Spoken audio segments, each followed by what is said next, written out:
Welcome back once again. Karachi شہر کی اگر ہم بات کریں, اور پچھلے دنوں بھی بڑی ڈسکشن اس حوالے سے رہی کہ کراچی میں جو حادثات ہیں, ٹریفک حادثات ہیں, اسٹریٹ کرائمز ہیں, رکنے کا نام نہیں لے رہے ہیں, اور خاص طور پر ہم دیکھتے ہیں کہ سڑکوں پر جو دناتے جو ہیوی ٹریفک ہے, جو ٹرالر ہیں, ٹرکس ہیں, ان کی وجہ سے لوگوں کی جانیں محفوظ نہیں ہیں. اب جو ہمارے سامنے کچھ نمبرز آئیں کہ تیز رفتاری کے باعث جو Korangi Malir Kent super high وے یونیورسٹی روڈ پر مختلف حادثات میں 2 خواتین سمیت 4 افراد جاں بحق ہوئے, جبکہ رواں سال ہمیں یہ بتایا جاتا ہے ٹریفک حادثات میں 598 افراد, جی تقریباً 600 افراد زندگی کی بازی ہار گئے, جبکہ 6000 سے زائد افراد اس میں زخمی ہوئے.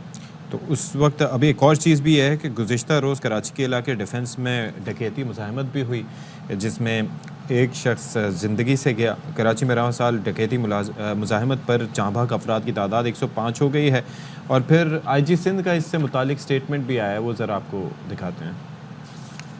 کرائم کراچی میں یا سندھ کے اور اربن ایریاز میں ایک ایشو ہے. ہم نے اس پہ کافی ایفرٹ کی ہے, اس میں ہمیشہ گنجائش رہتی ہے مزید کام کرنے کی. اگر آپ 2013 کو آج سے کمپیئر کر رہے ہیں تو میں کہوں گا کہ اسٹریٹ کرائم بہت کم ہے. اچھا جی, تو اب اس صورتحال پر وزیر اعلیٰ نے نوٹس بھی لیا تھا پچھلے دنوں. اب ہوا کیا, کیوں اس چیز کو میک شور نہیں کیا جا رہا کہ جی یہ جو ہیوی ٹریفک ہے اس کو الگ اس کے آورز رکھے جائیں, کیا کیا گیا, اس پر بات کر لیتے ہیں. ہمارے نمائندے نذیر شاہ ہمارے ساتھ ہیں.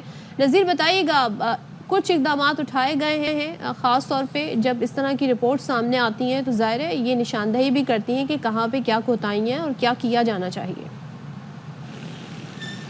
آپ بالکل دیکھیں, ٹریفک حادثات ہو یا اسٹریٹ کرائم, جان ایک عام شہری کی جا رہی ہے. کراچی میں ٹریفک کی جو صورتحال ہے اس وقت اپنے بدترین دور سے گزر رہی ہے. ٹریفک حادثات میں 600 سے زائد افراد رواں سال اب تک جاں بحق, جبکہ 6000 سے زائد زخمی ہو چکے ہیں. اور یہ حادثات ایسا نہیں ہوتا کہ ایک دن چھوڑ کر کچھ دن بعد ہو جائے, جس طرح اسٹریٹ کرائم میں یا ڈکیتی مزاحمت پر لوگ زخمی یا جاں بحق ہوتے ہیں.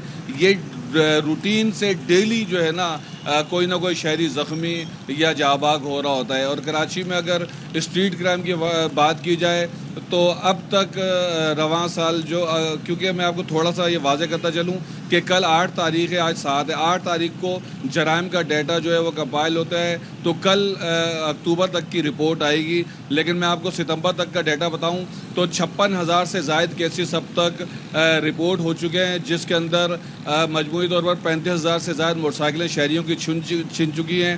2300 کے قریب گاڑیاں یا چھینی یا چوری ہو چکی ہیں. اگر شہریوں کی جاں بحق ہونے کی بات کی جائے تو ڈکیتی مزاحمت پر اب تک 105 شہری جاں بحق ہو چکے ہیں. 400 سے زائد مختلف واقعات میں جن میں دشمنی بھی اور دیگر واقعات ہیں اس میں جاں بحق ہو چکے ہیں. اب تک 11 پولیس اہلکار ہیں, جن میں 2 دہشت گردی میں اور دیگر مختلف واقعات میں شہید ہوئے ہیں. کراچی میں اسٹریٹ کرائم اور ٹریفک حادثات دونوں کا اگر مجموعی طور پر دیکھا جائے تو سینکڑوں کی تعداد سے شہری جان سے بھی جا رہے ہیں اور زخمی بھی ہو رہے ہیں. جو ٹریفک کی صورتحال ہے, ہم روزانہ دیکھتے ہیں کہ جو پیک آور میں ٹریفک کے لیے کنٹرول کرنا ایک کسی امتحان سے کم نہیں ہوتا. آپ دفتر کے لیے جب گھر سے نکلتے ہیں تو وہ ایک امتحان ہوتا ہے کہ کیسے آپ وقت پر دفتر پہنچے, اور جب دفتر سے آپ واپس گھر کی جانب جا رہے ہوتے ہیں تو ایسے میں آپ کو گھر تک پہنچنے میں 1 سے 1.5 گھنٹہ لگ جاتا ہے, جبکہ آپ کا سفر بھلے 4 سے 5 کلومیٹر کا کیوں نہیں ہو.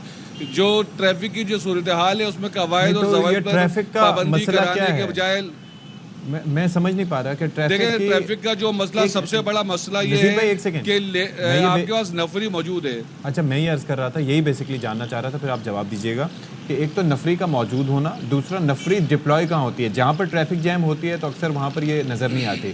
دوسرا یہ ہے کہ ان کی کوئی رٹ نہیں ہے, یعنی کہ جن لوگوں کو آپ نے روک کے ان کو قانون کی پابندی کا کہنا ہے, جب انہی سے آپ کچھ پیسے وصول کر رہے ہوگے تو پھر آپ کیسے وہ ان سے کہہ سکتے ہو کہ آپ قانون کی پابندی کرو.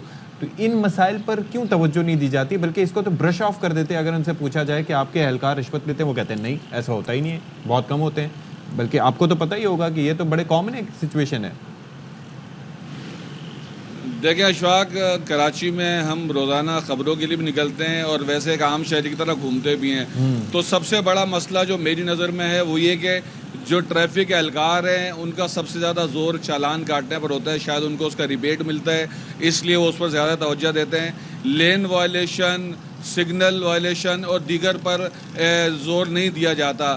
جس طرح ماضی میں ہم دیکھتے تھے کہ باقاعدہ مہم چلائی جاتی تھی، آگاہی مہم، کیمپ لگائے جاتے تھے اور بتایا جاتا تھا شہریوں کو کہ آپ ہیلمٹ کی پابندی کریں، سیٹ بیلٹ کی کریں، لین وائلیشن کیا ہے. میں آپ کو دعوے کے ساتھ کہہ سکتا ہوں کہ 95% موٹر سائیکل سواروں کو یہی نہیں پتا کہ وہ جو سیدھی لین میں یا درمیانی لین میں چلاتے ہیں وہ وائلیشن کر رہے ہیں، وہ الٹا لڑنے لگ جاتے ہیں. ان کو کہتے ہیں کہ یار یہ آپ کی روڈ نہیں ہے، میں جہاں بھی چلاؤں. تو اویئرنیس کسی شہری کو بھی نہیں ہے. اور ٹریفک پولیس بجائے قوانین پر پابندی کرانے کے ایک جگہ پہ 10 12 15 کھڑے ہو کو چالان کر رہے ہوتے ہیں. یہی اگر لوگوں کو وائلیشن سے روکے اور ان کو بتائیں کہ قوانین پر پابندی کریں تو شاید صورتحال بہتر ہو سکتی ہے. چلیں جی، چالان کے ساتھ ساتھ کمیشن کا کام بھی چل رہا ہوتا ہے اور اس کے اندر بھی انہیں ریبیٹ ملتا ہے. لیکن وہ جو آپ کو پتہ ہے کہیں پر بھی آپ جائیں تو یہ جو گاڑیاں اٹھانے والے ہوتے ہیں وہ میں کہتا ہوں ان کو ساری ذمہ داریاں دے دینی چاہیے. وہ کوئی گاڑی جس نے پیسے نہ دیے ہوں، اسپیشلی کچرا اٹھانے کی. ہاں کچرا اٹھانا تو پھر کچرا آپ کو کہیں نظر نہیں آئے گا جتنی ریگولرلی سے وہ اٹھائیں گے. چلیں جی بریک لیتے ہیں.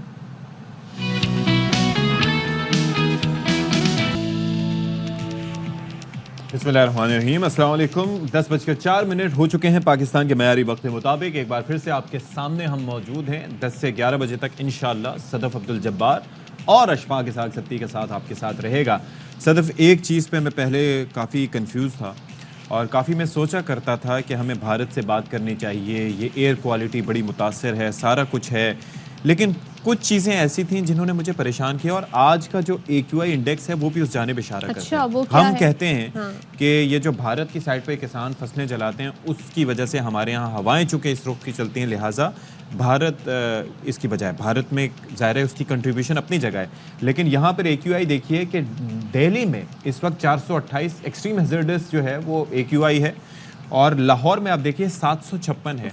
تو ایسا کیسے ہو سکتا ہے کہ جو سورس ہے وہاں پر AQI نسبتاً بہتر ہے اور جہاں پر متاثر ہو رہا ہے علاقہ وہاں پر زیادہ ہے؟ اس لیے کہ آپ نے خود ہی کہا کہ ہواؤں کا رخ اس طرف نہیں، لیکن سورس میں بھی پھر خرابی ہونی چاہیے. اس کا مطلب یہ بھی ہوا کہ ہماری سائڈ پر بھی کافی مقامات ایسے ہیں جہاں پر فصلیں جلائی جا رہی ہیں، وہ ایڈیشنل کنٹریبیوٹنگ فیکٹرز بن گئے ہیں جن کی وجہ سے یہاں پر لاہور میں سچویشن زیادہ خراب ہے. تو گورنمنٹ آف پاکستان کو، گورنمنٹ آف پنجاب کو یہ چاہیے کہ ان علاقوں میں پنجاب کے یا سندھ کے یا جہاں پر بھی اس طرح سے فصلیں جلائی جاتی ہیں وہاں پر کافی اشفاق ایک چیز اور ہمیں جس پہ بات کرنی چاہیے وہ یہ ہے کہ لاسٹ ایئر اس سے لاسٹ ایئر مطلب یہ کافی ٹائم سے ہم دیکھ رہے ہیں اسموگ بڑا ایشو ہے، لیکن جو نمبرز اب آپ ہمیں بتا رہے ہیں 500 سے اوپر جانے والا، 600 700 1000 سے زیادہ، یہ کیوں ہو رہا ہے؟ یہ پیٹرن چیک کرنا پڑے گا کہ لاسٹ ایئر یہ نمبر یہاں پہ کیوں نہیں گیا اور اس سال کیوں ہو رہا ہے.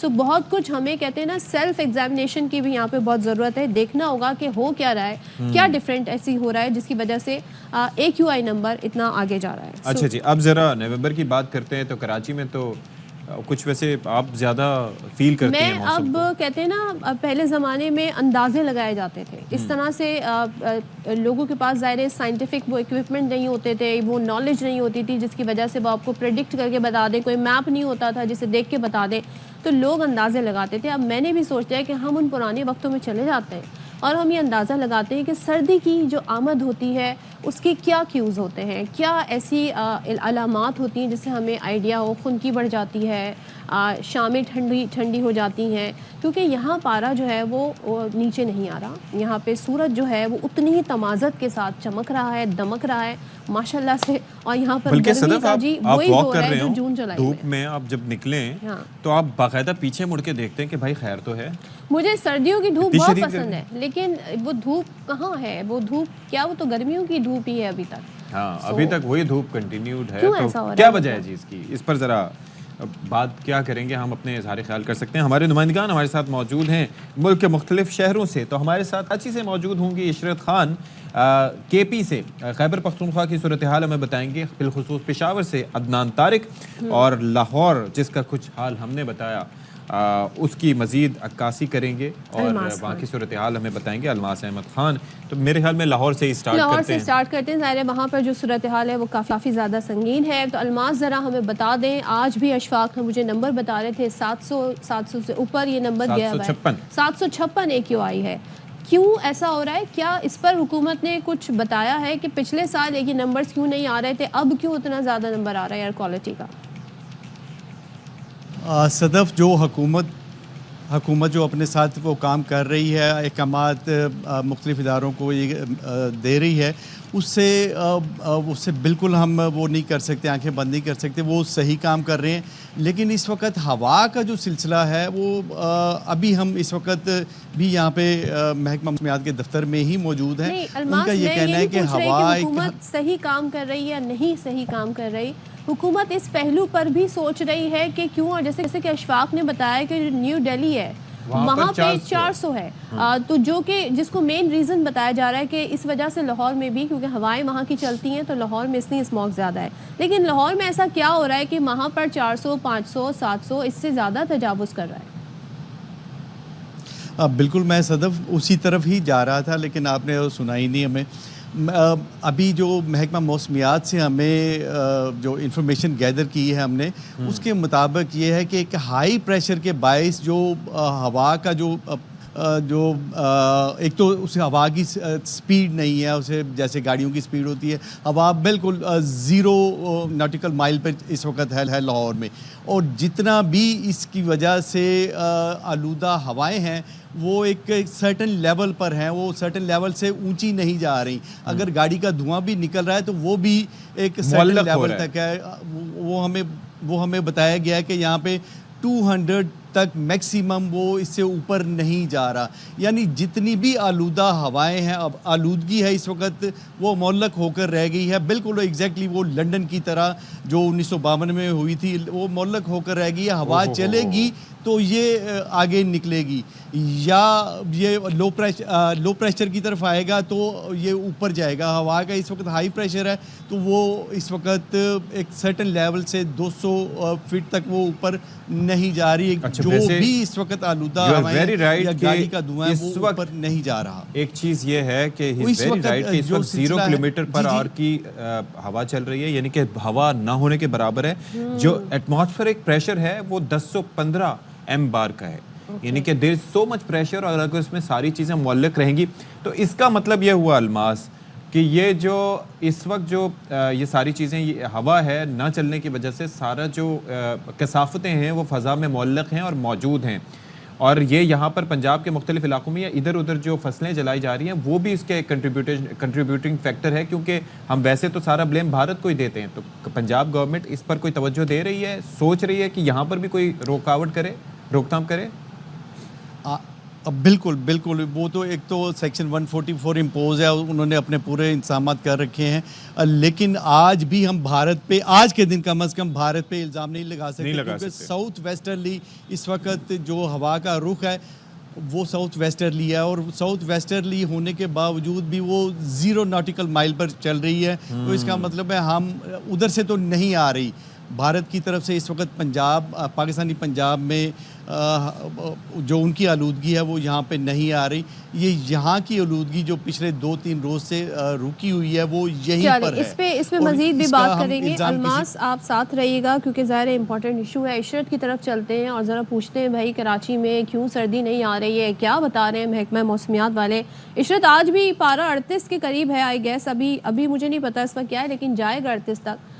مجھے بتائیے گا کہ کیا بتاتے ہیں محکمہ موسمیات والے، کب نومبر آ گیا، سردی کب آئے گی یا سردی کے آثار کب آئیں گے؟ بالکل صدف، سب سے پہلے تو آپ کو یہ بتا دوں کہ آج پارہ 38 تک نہیں جائے گا، آج پارہ جائے گا 34 سے 36 ڈگری سینٹی گریڈ تک. ہاں، کل ہم کہہ سکتے تھے کہ پارہ 37 یا 38 کو چھو جاتا اور فیل لائک ہوتی 40 یا 42، لیکن آج ایسا نہیں ہے. آج اس وقت آپ کو درجہ حرارت بتاؤں تو 28 ڈگری سینٹی گریڈ ہے، جبکہ کم سے کم جو ریکارڈ ہوا ہے وہ 22.8 ڈگری سینٹی گریڈ ریکارڈ ہوا ہے. اچھا، جو ہواؤں کے حوالے سے بات کی جائے تو میری تھوڑی دیر پہلے سردار سرفراز سے بات ہوئی ہے. ان کا یہی کہنا ہے کہ کبھی شمال مغربی سمت سے ہوائیں شروع ہو جاتی ہیں، سمندری ہوائیں بحال ہو جاتی ہیں، اور کبھی شمال مشرقی سمت سے جو ہے ہوائیں بحال ہو جاتی ہیں. پورے نومبر کا منتھ آپ کو ایسا ہی ملے گا، یعنی گرمی سردی جو رات میں اور صبح کے وقت تھوڑی سی خنکی ہوگی، جبکہ دن کے وقت آپ کو گرمی فیل ہوگی. سورج جس طرح چمک رہا ہے نا، آپ دیکھیں یلو سا، اور ہمیں ایسا محسوس ہوتا ہے نومبر کے دنوں میں. ہم پچھلے اگر 2-3-4 سال پیچھے چلے جائیں تو